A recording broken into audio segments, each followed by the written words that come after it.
Hey everyone, and welcome to Already Cancelled. I am Peter, that is Connor, and we are going to talk about Star Trek The Next Generation Season 3, Episode 5. It's called The Bonding. So, full spoilers for the episode, as always. This episode is about a crew member who dies. They've got an away team down, Worf's leading an away team to investigate this planet where the race that did live there has been dead for a long time. There was wars, but a little bit mysterious. Like, they know there's something went happened, but it's been kind of like, okay, no one knows exactly how it ended or whatever. And something goes wrong. Essentially, they step in an old landmine, which maybe was even relevant at the time in the news. Maybe that was something that was happening in certain places at the time. Because I remember people talking about in the 90s when I was a kid, finding like old landmines from like World War II and stuff. Just as I grew up in a city that was very heavily bombed during World War II. Right up until I moved away, 18, 19, you could not go 3 months without someone digging up some sort of bomb in their garden. It was a regular staple of the local newspapers. I assume most of them didn't go off though. No. Yeah. But, yeah, because that'd be a much more tragic little tidbit there. If like, people it randomly was a regular dying. occurrence to go, oh yeah, bomb squad are out again. Yeah.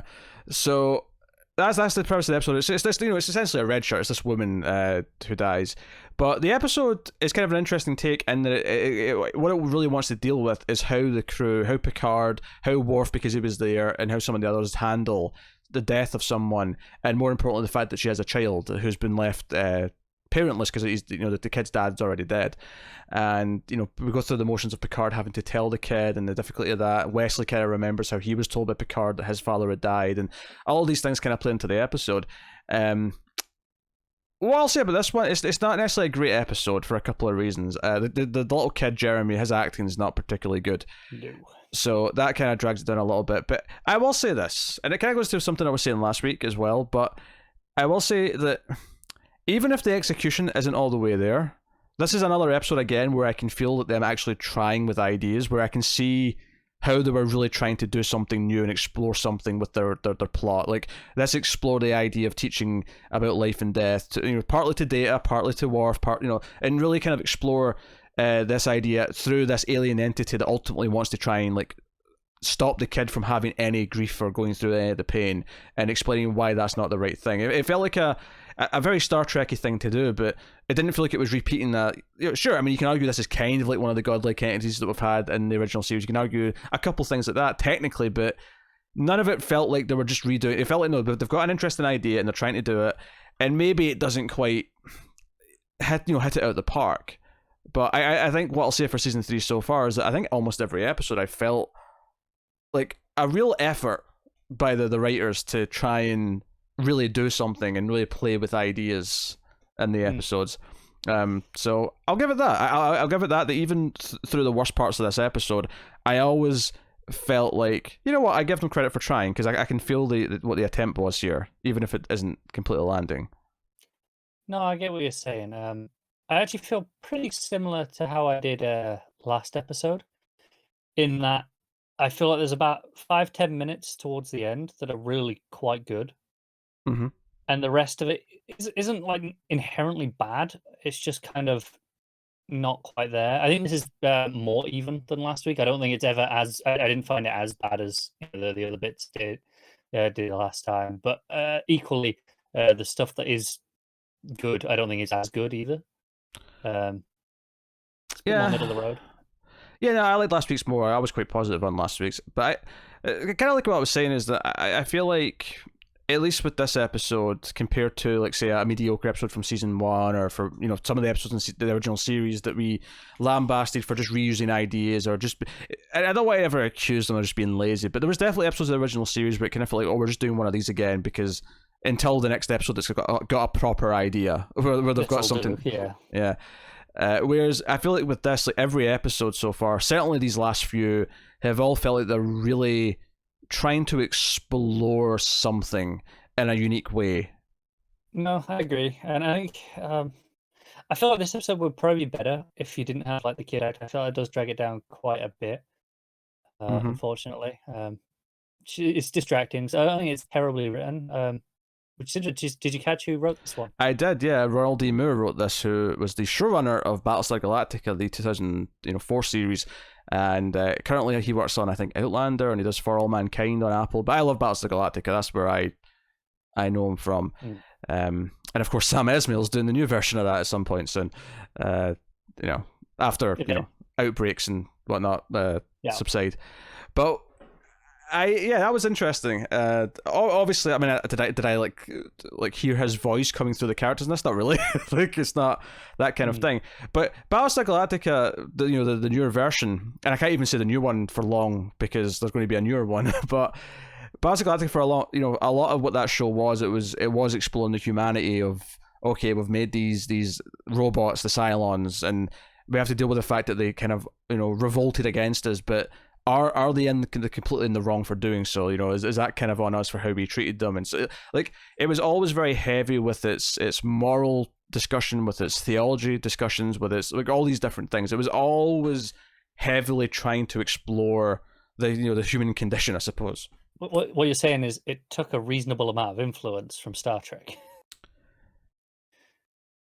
I suppose in a way, even though it's very on Star Trek, it doesn't feel like Star Trek at all. No, not in terms of it's moral necessarily. Like Star Trek for the most part is this utopian-ish future, and it's Star Trek's the best of humanity. Yeah, Star Trek's a lot more great. I guess ultimately, I mean, what we're really saying here is doing what science fiction is supposed to do. It's supposed to take the sci-fi elements and try and explore something that is real through the prism of the lasers or the alien race or whatever it is. Yeah. And I feel like this episode, I feel that attempt throughout, and like I love the idea that Worf feels guilty and he wants to like sort of bond with this kid, hence the title of the episode. And Troy's like, hey, you asking to do this Klingon like ritual with him might freak him out. He just lost his mother. He doesn't really understand. This isn't necessarily, you have to be gentle about this, Worf. You can't just stop in and say, I'm doing this, boy. And can't think of it. He could probably do a good Kratos impression. I'm just thinking that Worf. I can see him going, "Boy," like Kratos. I bet he could. Yeah. Yeah, he feels like he's got that kind of gravitas in his voice. But like I love that. I believe it or not, I love them bringing up Tasha's death again, because I was actually thinking before they brought it up, I'm like, they're really treating this death quite seriously. This almost feels more serious than they treated Tasha, and Tasha was like a main character. What's going on? I think that is a weird problem with this episode, in that it highlights how often red shirts die and we just brush over it.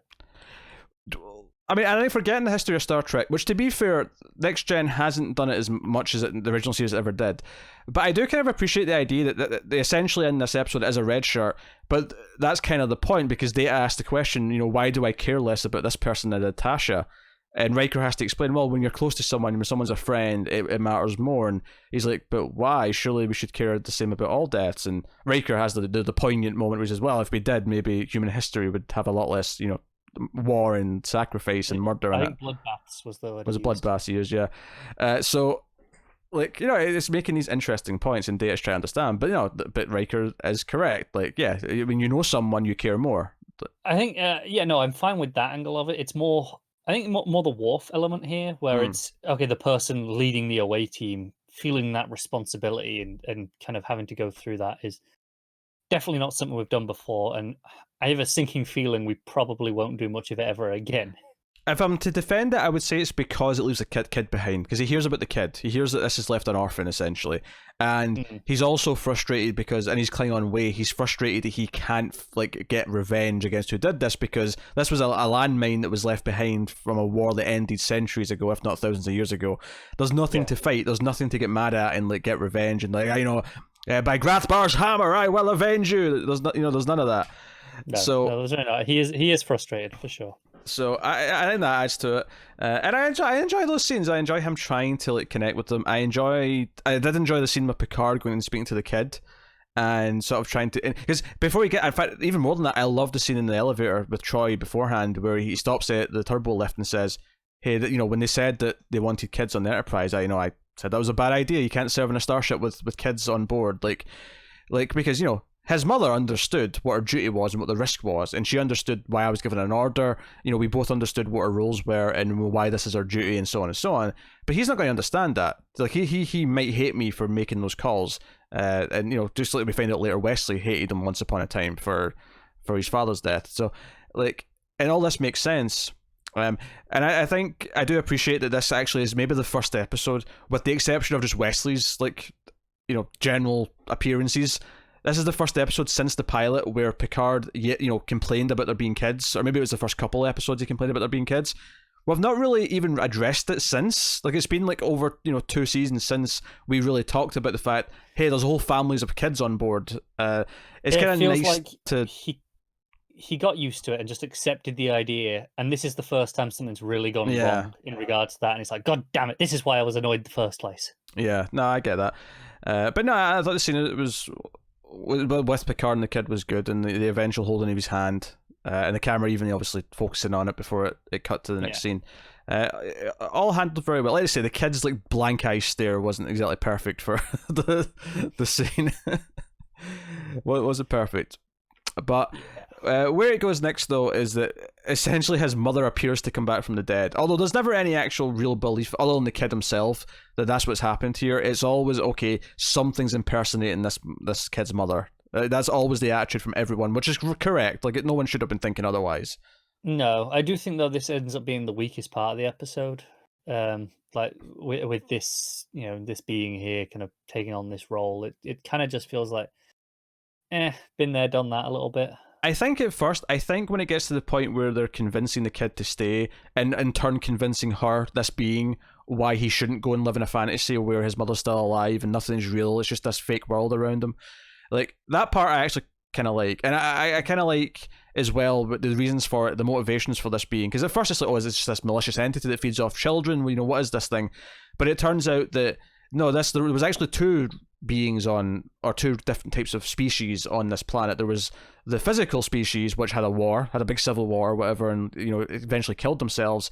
And then there was a being made of energy, which is kind of what I was saying when it kind of reminds me of some of those godlike beings from the original series. Yeah. Where we watch them kill themselves, and we don't want to let anything from that war affect another single life. So this actually, the intentions are actually relatively noble. It doesn't understand the fact that the kid needs to heal and move on from it, but there is kind of a noble intention behind it, which again is interesting that there's not an outright villain here. There's no boogeyman here that's like, no, that's clearly an evil entity that's doing this bad thing. Ultimately, its intentions are actually quite understandable, even if misguided. Yeah, I appreciate that, and like you say, the scenes where they're trying to convince, I think more convince the kid of not going down rather than convincing it. Although that is part of it. Happens as a result, though, but in turn, by doing so, you convince this entity to leave. Yeah, I do really like that scene. I just thought that there was a bit, as soon as the being kind of appears, and we kind of have to spend 5 or 10 minutes going through the motions. Yeah, what is this? I did like kind of the logistics of some of it, where like Worf just won't let it out of his sight, and then when Deanna comes down, she won't let it out of her sight either. They always kind of make sure there's someone there. O'Brien just kind of like because at first this thing's happening remotely, and then Geordi does something to the shields so that the signal going through to this I don't want to say hologram, but whatever this is that is projecting. And then because of that, it actually sort of essentially beams up some energy so that it can just do it on the ship. And we see this floating energy go around the ship. I thought that was a bit goofy. That was that blue light kind of floating around. Yeah, that's probably the weakest sort of idea in the episode is that part. But once we get to the point where, because Wesley has a scene with his mother earlier on where he's like, I don't want to go talk to him, like, because someone suggested that maybe Wesley could go and give him some advice, because he's he's like he could be an older brother type character where he's went through this before with his father. Maybe he can offer him some wisdom. And Wesley gets kind of scared and says, no, what do I say? I don't understand. I don't remember what my dad looks like. And so we have the payoff to that where Wesley's called in. Like, Picard says, no, send Wesley in. He needs to like come and help with this. And we have them all kind of Worf's an orphan, Wesley's not an orphan because his mother's still there obviously, but talks about how he hated Picard. He admits that he hates Picard, and Troy's kind of like, yeah, you've wanted to tell him this for a long time, go on. This is the time for it. She's definitely been prying a little bit. I mean, I think Troi probably works better in this context where, yeah, she has the empath abilities, but she's more like the ship's therapist than anything supernatural. Kind of her job. Yeah, but a lot of times we don't really go from that angle. We just go from, what do you detect? Like, no, she's actually facilitating something here. Yeah. Rather than just they're lying. it might be the best like case for her actual job so far this episode, because she's actually, healing, letting this kid heal by like prodding him in the right way with the right people. I think the thing is, yes, the ship should probably have a counselor, therapist. Of course, they should. Yeah, no. I'm saying that. Yeah. Does she need to be bridge crew? Probably not. Probably not. No. She could have her own little office somewhere. Yeah. Bottom of the ship. Give her a doctor's office essentially, and she can have a little sofa that they can come and lay on. She can do the whole shebang. Yeah. Well, that's the part of the whole thing with the supernatural empath ability, though, that she's there to detect like anyone that the captain talks to on the comms, or yeah. That's why she's up front. No, I'm not saying I agree with that. I'm not saying I agree with that. No. Either that or Riker just wanted his maybe not girlfriend on the bridge and just put in a little order. That's more likely. In the back channels. Yeah. I want Troi in my presence. Can you do me a favor? But yeah, so any episode where we get a Tasha name drop it gets a few points for me, at least, for having the balls to acknowledge Tasha's existence, quite frankly. Yeah. I'm always on board with that. It's not like it's a bad episode, honestly. It's not like the execution is not flawless. It definitely doesn't amount to kind of the potential that it could have, but I appreciate the effort with here. I don't feel like a misguided idea. I just feel like, okay, they tried something out. It didn't quite work this time. Maybe they'll return to these themes again in the future and nail it better then. I think it's got a couple of really solid scenes, and the overall sentiment and idea is in the right place. I just think ultimately it's a little bit middle of the road in just terms of the execution, how it comes across overall, but not a bad episode. Yeah, kind of like what I said about a couple of episodes this season is I'll take this middle of the road over the middle of the road we had for pretty much all of season 1 and most of season 2. Like, yeah, I see more merit in this episode, even if it ultimately doesn't amount to much more as a final thing. It's interesting that it's not actually necessarily more enjoyable than some of those episodes, but at least you kind of go, well, they're trying more. Okay, yeah, but I can feel it in the finished work though. So there is an effect. There is something there. It doesn't feel completely worthless like some episodes have done in the past. So yeah, not bad. But we'll see what's coming next time. So that was the bonding, episode 5. Episode 6 is next, obviously. It's called Booby Trap. Oh, that's better be good. It's called Booby Trap. Anything called Booby Trap needs to be good. The Enterprise triggers an ancient yet effective trap left by an extinct race. Oddly sounds kind of did we like just do this? With a perfectly preserved derelict ship serving as cheese for Picard. Actually, I see why I changed that to chase in my head, because it made more sense with chase. I mean, cheese makes sense in context of it being like a mousetrap. Yes. So I'm assuming. Yeah, no, I get it. I get why it says cheese, but yeah. I get why you didn't just expect to read the word cheese in your Star Trek description. Yeah. I mean, to be fair, the landmine wasn't a trap. It was just incidentally there. This is an actual trap. It was, but that first sentence could have described the first part of this episode. But hey ho, so Booby Traps next time. Let us know what you thought of this one in the comments below. You can like and subscribe, all that stuff. Get us on the Twitters at mailed_fuzz for channel updates. If you want to support the show and everything we do, you can head over to patreon.com/mailfuzztv, and you can support us for as little as $1 per month. $5, of course, will get you early access to these reviews, as well as some other stuff. But $1 will get you bonus episodes of a couple of our movie podcasts and some outtakes that we occasionally have if we tangent and edit things out, because it happens from time to time. So go have a look and see if you're interested. Check out all the content we have. Me and Tara are working our way through the classic Twilight Zone series. We're on season 2 of that right now, and there's like 36 episodes in season 1, so that took a while to get to season 2. So we can respect that, but that's ongoing. As is a sci-fi movie podcast, The Atomic Cinema Experiment. Again, if you're into science fiction, makes a lot of sense. And of course, Picard is on right now. It's almost done. I was wondering if you were going to get to that. Yeah, I know. For some reason, I didn't think of that first, but I guess I probably promoted that in the last few episodes. Like, that's probably the main thing I've pushed. I'll give you the benefit of the doubt in that you did all the long-running regular things first. Yes. So maybe that's just what was on your head. Just these are the staples that are always there. These are the staples that will be there no matter when you're listening to this or watching this. Yeah. Yeah, but it's Picard, theoretically. They'll be off for a long time and then they'll come back and then blah blah blah. But hey, so that is episode 5 of season 3 of Star Trek: The Next Generation. Let us know what you think in the comments. But thank you once again for watching or listening. We always appreciate it. Keep watching Star Trek, guys, and remember, when it comes to the ladies and apparently grief with the loss of a parent, Wesley Crusher is in complete control.